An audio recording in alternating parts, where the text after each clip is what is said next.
9 மணி அளவுல அவர்கள் கைது செய்ய வந்திருக்கக்கூடிய திட்டம் அறிந்து அதிக அளவில் திமுகவினர் வர துவங்கினாங்க.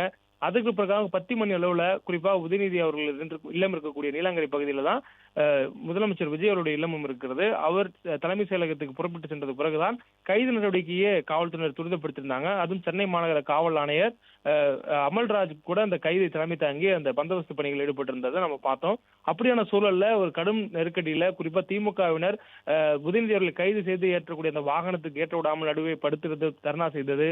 அதற்கு பிறகாக உதயநிதி அவர்களை ஏற்றி அந்த வாகனத்துக்கு செல்ல விடாமல் அந்த வாகனத்துக்கு முன்பாக படுத்து தர்ணாவில் ஈடுபட்டது. அவர் அழைத்து செல்லப்பட்ட அந்த கபாலீஸ்வரர் நகர் உடைய பிரதான சாலை நடுவுல பேரிகார்டில் இழுத்து போட்டு குறுக்கே அந்த வாகனத்தை செல்ல விடாமல் தடுத்தது. காவல்துறையுடன் மல்லு கட்டி தள்ளு முள்ளு ஏற்பட்டது. அதன் பிறகு காவல்துறை அவர்களை அப்புறப்படுத்தியது.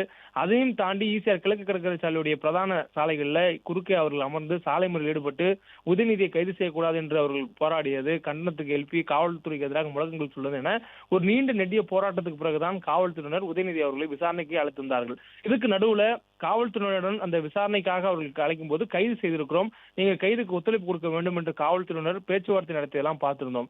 அந்த நேரத்தில் திமுகவுடைய வழக்கறிஞர்கள் வந்த பிறகுதான் நான் பேச முடியும் என்று கூறி திமுகவுடைய வழக்கறிஞர் வரும் வரை காத்திருந்த உதயநிதி அதன் பிறகாக அவர்கள் கொடுத்த அந்த புகார் கடிதத்தின் மூலமாக காவல்துறையினர் பதிவு செய்திருக்கக்கூடிய அந்த வழக்கு விவரங்களை பார்த்திருந்தார். அதுலதான் அவர் மீது 9 பிரிவுகளை வழக்கு பதிவு செய்யப்பட்டிருந்தது. தமிழ்நாடு பெண்களுக்கு எதிரான அந்த வன்கொடுமை தடுப்பு சட்டத்தின் கூட அவர் மீது வழக்கு பதிவு செய்யப்பட்டிருக்கிறது. குறிப்பாக Tamil Nadu provision of woman harassment act 2002ல பிரிவு 4 கீழே கூட ஒரு வழக்கு பதிவு என்பது நான் பெயிலபிள் செக்ஷன்ல உதயநிதி மீது வழக்கு பதிவு செய்யப்பட்டிருக்கிற அந்த வழக்கு விவரங்கள் எல்லாம் கொடுத்திருந்தாங்க. அப்போ திமுக தரப்புல நாங்க நீதிமன்றத்துக்கு சென்றிருக்கிறோம், இந்த நேரங்கள்ல நீங்க இங்க கைது நடவடிக்கை மேற்கொள்ளக்கூடாது, நீதிமன்றத்தில் ஒரு வழக்கு இருக்கும் போது அந்த வழக்கு தொடர்பான கைது நடவடிக்கை என்பது சட்டப்பூர்வமாக கிடையாது, அது சட்டத்துக்கு எதிரானது, அதனால் காவல்துறையினர் சட்டத்துக்கு உட்பட்டு நடக்கணும்னு திமுக சார்பில் இருக்கக்கூடிய வழக்கறிஞர்கள் எல்லாம் காலையில உதயநிதிட்ட அந்த பேச்சுவார்த்தையின் போது ஈடுபட்டிருந்தாங்க. அந்த காவல்துறையினர் எடுத்துரைத்தாங்க.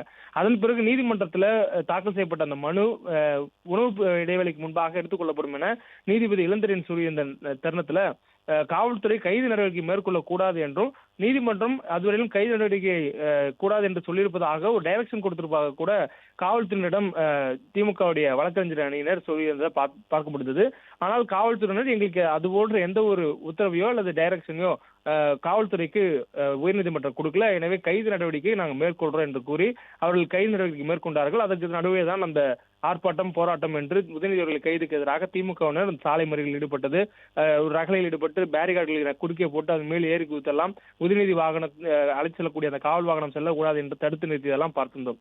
அதற்கு பிறகாக 11 மணி அளவுல காவல்துறை வாகனத்தில் ஏறின உதயநிதி ஏறக்குறைய 6:45 மணி அளவு தான் அந்த வாகனத்திலிருந்து இறங்கியிருக்காரு.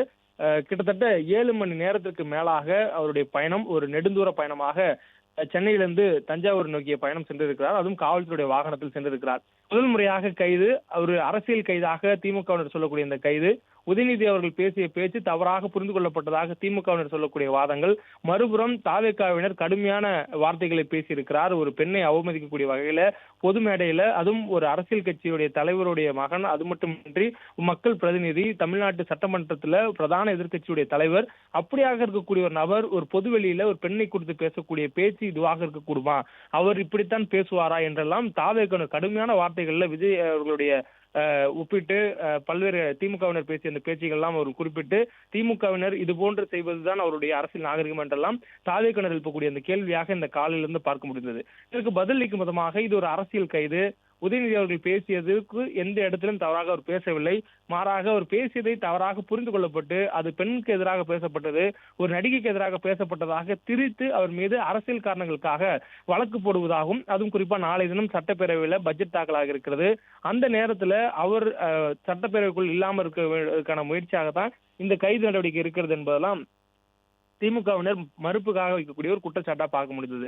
அதே நேரத்தில் நீதிமன்றத்திலையும் தற்போது உதயநிதி அவர்களை கைது செய்திருப்பது வெறும் விசாரணைக்கான கைது என இந்த ஒட்டுமொத்த நிகழ்வுக்கும் உச்சாணியாக ஒரு கருத்தை நீதிமன்றத்துல தமிழ்நாடு அரசு வழக்கறிஞர் விஜயநாராயணன் அவர்கள் தெரிவித்திருந்தார். குறிப்பா நீதிபதி இளந்தரினர் முன்பாக நடைபெற்ற அந்த விசாரணையில காவல்துறையினர் எந்த ஒரு முன்னறிவிப்போ அல்லது அழைப்பாணையோ விசாரணைக்கு கொடுக்காத சூழல்ல நேரடியாக கைது என்பதெல்லாம் ஏற்புடையது அல்ல, அதுவும் என்னென்ன பிரிவுகள் என்பதெல்லாம் இந்த வழக்குக்கு தொடர்பில்லாதாக இருக்கிறது என்பதெல்லாம் முறையிட்டு அதே நேரத்தில் கைது நடவடிக்கை கூடாது. ஏனெனில் அவர் சாதாரண ஒரு தனிநபர் அல்ல, அவர் மக்கள் பிரதிநிதி, சட்டமன்றத்தினுடைய பிரதான எதிர்க்கட்சி தலைவர், முன்னாள் அமைச்சராக இருந்திருக்கிறார், துணை முதலமைச்சராக இருந்திருக்கிறார் என்ற வாதங்கள் எல்லாம் திமுக தரப்பிலிருந்து எடுத்து வைக்கப்பட்டிருந்தது. மேலும் இந்த கைது என்பது முன்னறிவிக்கப்படாத ஒரு அழைப்பு ஆணை கொடுத்து விசாரணை மேற்கொள்ளாத கைதாக இருப்பதனால இதை ஏற்றுக்கொள்ளக்கூடாது என்பதெல்லாம் திமுக தரப்பிலிருந்து வைக்கப்பட்ட வாதமாக இருந்தது. மேலும் உதயநிதி அவர்களை கைது செய்வதாகத்தான் அவருடைய இல்லத்துல காவல்துறையினர் அவரை அழைத்து செல்லும் வரையிலும் சொல்லியிருந்தார்கள்.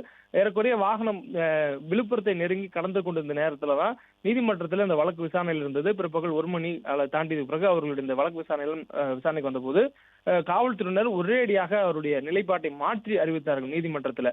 நாங்க விசாரணைக்காக தான் அழைத்து செல்றோம், கைதுக்கான நடவடிக்கை அல்ல, அவர் ரிமாண்ட் செய்யக்கூடிய எண்ணம் அரசுக்கு இல்லை அப்படிங்கிறத அரசு தரப்பில் ஆஜரான வழக்கறிஞர்கள் தெரிவித்திருந்தார்கள். இதன் பிளே ஸ்டோர் மற்றும் ஆப் ஸ்டோரில் இருந்து பாலிமர் செயலியை QR கோடு மூலம் பதிவிறக்கம் செய்யுங்கள். செய்திகளை உடனுக்குடன் பெறுங்கள்.